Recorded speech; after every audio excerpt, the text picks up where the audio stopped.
ایسا کر دیا، ہم نے ایسا کر دیا.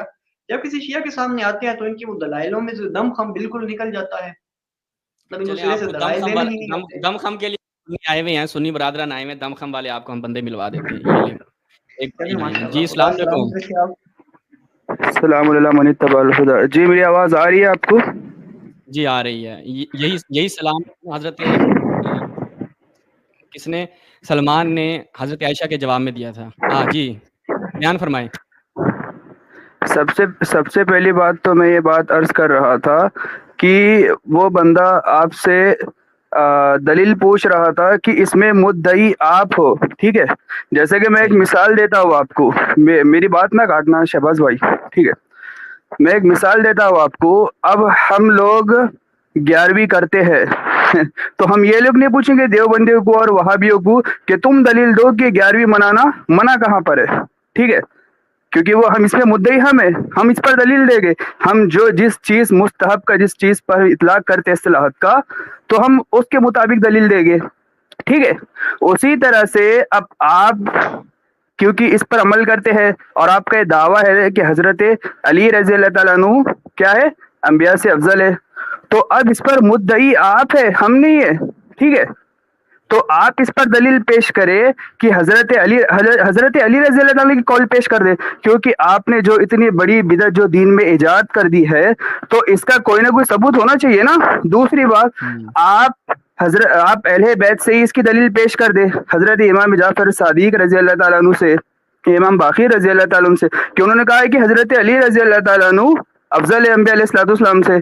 یا صرف آپ حضرت علی رضی اللہ تعالیٰ عنہ تک محدود رکھتے ہیں انبیاء علیہ الصلوۃ والسلام کے، باقی اماموں کو بھی آپ افضل مانتے ہیں؟ اس کا جواب دے. اور اگر آپ افضل مانتے تو تخصیص کیسا کرتے امام باقر اور امام محمد میں، امام زین العابدین رضی اللہ تعالیٰ عنہ میں، اس میں کیا تخصیص کرتے آپ؟ دلیل سے جواب دے شہباز بھائی، تعویلات نہ کرے، ٹھیک ہے. ہو گیا مکمل. بالکل، شکریہ جواب دے آپ شہباز، جواب دے گا آپ. جی اب آپ یہ بتائیں کہ افضلیت کی بنیاد کیا ہے، تاکہ میں جواب اسی حساب سے دوں، پھر آپ کلو کال نہ نکالیں. وہ تو جواب آپ دے گے نا، کیونکہ آپ اس پر دعویٰ رکھتے ہیں. افضیلت کیا ہے آپ اسے دلیل سے ثابت کریں گے، ٹھیک ہے. اب یہ تو ایسی ہی بات ہو گئی کہ میں حضرت شیخ عبد القادر جیلانی قدس سرہ کو اللہ کا ولی مانتا ہوں. اب سامنے والا یہ کہہ رہا ہے کہ وہ ولی اللہ کے تابعی سے بھی افضل ہو گیا. بھائی کیونکہ تابعی کو بھی ہم ولی اللہ مانتے ہیں نا، اور دونوں بھی ولی اللہ ہے. نبی علیہ الصلوۃ والسلام بھی اللہ کے ولی ہے، یعنی کہ دوست. تو کیا اب اللہ کے ولی حضرت شیخ عبد القادر جیلانی قدس سرہ کیا نبی علیہ الصلوۃ والسلام سے افضل ہو گئے؟ تو یہ اب مجھے اس کو دلیل سے ثابت کرنا ہوگا، اسی لیے کہ اس میں مدعی میں ہوں، میں نے ولی کا اطلاق کیا ہے. تو اسی طرح آپ نے حضرت علی رضی اللہ تعالیٰ عنہ کو انبیاء سے افضل ہونے کا اطلاق کیا ہے، تو دلیل آپ کے ذمہ ہے شہباز، میرے ذمہ نہیں ہے. آپ جواب دیں. میں نے آپ سے کب کہا میں دلیل نہیں دے رہا؟ میں یہ پوچھ رہا ہوں بھائی ماشاء اللہ، بسم اللہ، شروع کرے. بھائی سن تو لو بھائی، او بھائی میرے سن لو. جی بالکل سن رہا ہوں شہباز، سن رہا ہوں. سمجھ بھی لیں، سن رہے ہیں تو سمجھ بھی لیں. میں یہ پوچھ رہا ہوں کہ آپ پہلے افضلیت کا کرائٹیریا معین کریں گے نا، تاکہ میں پھر ثابت کر سکوں کہ فلاں شخص افضل ہے. سمجھ آئیے بات کی؟ جی آپ کا ہو گیا. مثال سن لیں. ٹھیک ہے، بولے. شیعہ سنی بحث کرتا ہے کہ بھائی حضرت ابو بکر افضل ہیں یا حضرت علی افضل ہیں. شیعہ کہتا ہے بھائی حضرت علی افضل ہیں، سنی کہتا نہیں حضرت ابو بکر افضل ہیں. ٹھیک ہے، تو میرا وہاں پر ہم کہاں پہ بحث کرتے ہیں؟ ہم کہتے ہیں کہ معیارات افضلیت ہمیں دیکھنا ہوں گے کہ کیا قرار پاتے ہیں. وہ معیارات قرآن و حدیث میں ہم دیکھتے ہیں، پھر ان معیارات پہ کون سا پورا اترتا ہے، کون شخصیت پوری اترتی ہے، اس کو افضل قرار دیا جاتا ہے. سمجھ آئیے بات کی؟ اب آپ کو میرے خیال میں یہ باتیں سمجھ نہیں آئیں گی، آپ سیدھا دلیل پہ آ جائیں. یہ لے آپ کو نا میں شیعہ سنی اب نہیں سمجھ آنی، آپ ہنس لیں، ہنس کے بس نکال دیں. یہ پڑھے نہیں، آپ کی خالی صلاحیت ہے سر شہباز. سن لیں. سن رہا. شیعہ سنی دونوں سے پیش کرتا ہوں. یہ کیا ہے جی؟ مرآت العقول. ٹھیک ہے، نظر آ رہی ہے اسکرین پہ؟ جی نظر آ رہی ہے. جی نظر آ رہی ہے. اچھا اب آ جائیں. ایک سیکنڈ شہباز، ایک منٹ میں بیچ میں روک رہا ہوں، معذرت چاہتا ہوں. آپ جو دلیل پیش کریں گے نا، تو ذرا عوام کو آپ ہے نا مصنف کا سن ہجری بھی بتا دیں، اور ساتھ میں اس کی سند بھی پڑھ لے، تاکہ حضرت سیدنا امام جعفر صادق رضی اللہ تعالیٰ عنہ تک، یا آپ کے دیگر جو ائمہ مانتے ہیں، حالانکہ ہم بھی ان کو امام مانتے ہیں، ٹھیک ہے, لیکن ہم ان کی اتباع کرتے ہیں, غلو نہیں کرتے. تو ذرا وہ بھی آپ بتاتے چلے. ٹھیک ہے, ٹھیک ہو گیا. جی بالکل, ماشاء اللہ, شروع کریں آپ. میرات آج العقول. الحمدللہ شہباز دلیل دے گے انشاءاللہ. بھائی سن تو لے, اعلان کرنے بیٹھ جائے, مسجد میں بیٹھا ہے کیا؟ سن تو لے. الجزء الخامس, 5. بھائی سن لے بیڈ بھائی, لینگویج پہلے مت سن کرو لے شہباز, بیڈ بھائی, سن لینگویج مت لے. یوز کرو. ٹھیک ہے, پھر شروع ہو گیا. سنا دے بھائی, سنا دے. ہاں, یہ میرات العقول شرح ہے الکافی کی.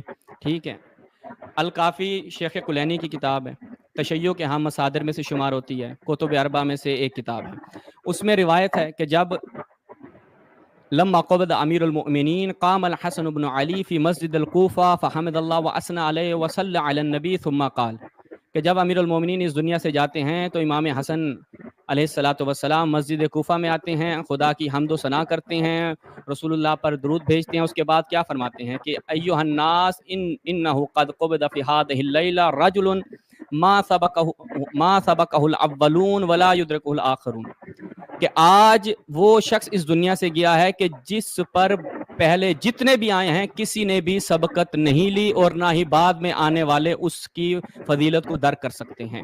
اب یہاں پر امام حسن مجتبیٰ صلوات اللہ علیہ مطلق بیان کر رہے ہیں, کوئی قید بیان نہیں کر رہے.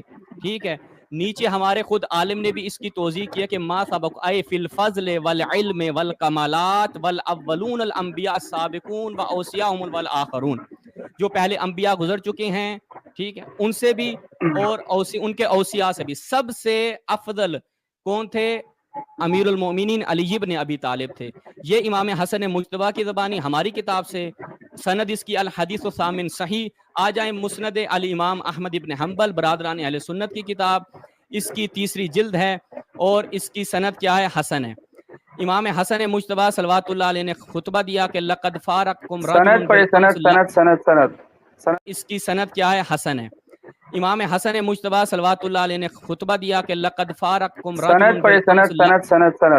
سند پڑھ کے سنا دے شہباز, مسند احمد کی. حدثنا وکی عن شریک عن ابی اسحاق عن حبیرہ, سند حسن. ٹھیک ہے, ابھی رکے, ابھی میرے پاس بہت اسناد موجود ہیں. جب آپ کو سند اور علم رجال میں بات کرنی ہوئی کر لینا, ابھی بولنا نہیں آپ نے ایک لفظ بھی, چپ کر کے سننا ہے. ٹھیک ہے, امام حسن مجتبیٰ نے کیا ارشاد فرمایا کہ لقد فارقکم رجل بالامس لم یسبقہ الاولون بعلم ولا یدرکہ الاخرون, کہ تم میں سے آج وہ شخص گیا ہے کہ جس پر پہلے والوں میں سے کسی نے بھی از جہت علم برتری نہیں لی. اب آپ کہیں گے یہ تو علم کی فضیلت کی بات ہو رہی ہے, تو ہم اس کے لیے قرآن مجید کی طرف آئیں گے کہ کیا علم والے اور جو علم نہیں رکھتے کیا وہ برابر ہو سکتے؟ تو افضلیت کا ایک معیار علم ہے, کہ جس کے پاس علم ہوگا وہ افضل ہوگا, اور جس کے پاس علم کس اعتبار سے کہ اس کے علم کے برابر کوئی نہیں پہنچ سکتا, تو وہ شخص ان سے افضل ہوگا. تو یہ امام حسن مجتبیٰ کا ادھر سے. آپ آگے ایک قدم آگے بڑھتے ہیں.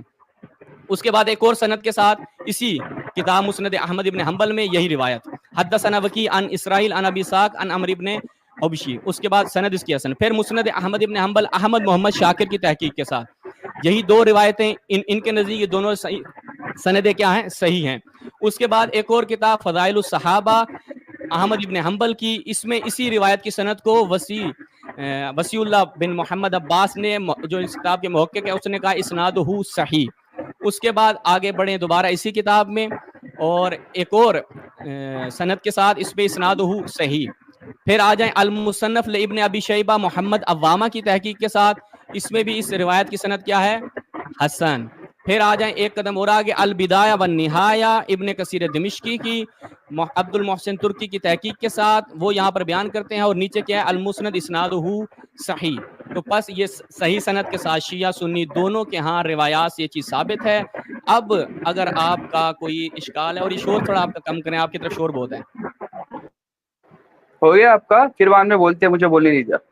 بے برکت بسم اللہ اللہم لا تسلط علینا من لا یرحمنا ربی زدنی علما. دوستو سب سے پہلی بات تو شہباز سے میں یہ بات گزارش کرنا چاہوں گا کہ جذبات میں نہ آئے, اور جذبات میں آ کر آپ بیڈ لینگویج یوز نہ کرے. ٹھیک ہے, اتنی بات خالی دھیان میں رکھے. ٹھیک ہے, کیونکہ دین اگر جذبات کا نام ہوگا تو میرے بیچ میں نہ بولے. میں جواب دے رہا ہوں, میرے بیچ میں نہ بولے, میرے بیچ میں نہ بولے. دیکھیں میرے بیچ, میرے اس میں تم سے نصیحت سننے نہیں بیٹھا کہ تم مجھے یہاں پہ بیٹھ کے نصیحتیں کرو، نہ تمہاری اتنی حیثیت ہے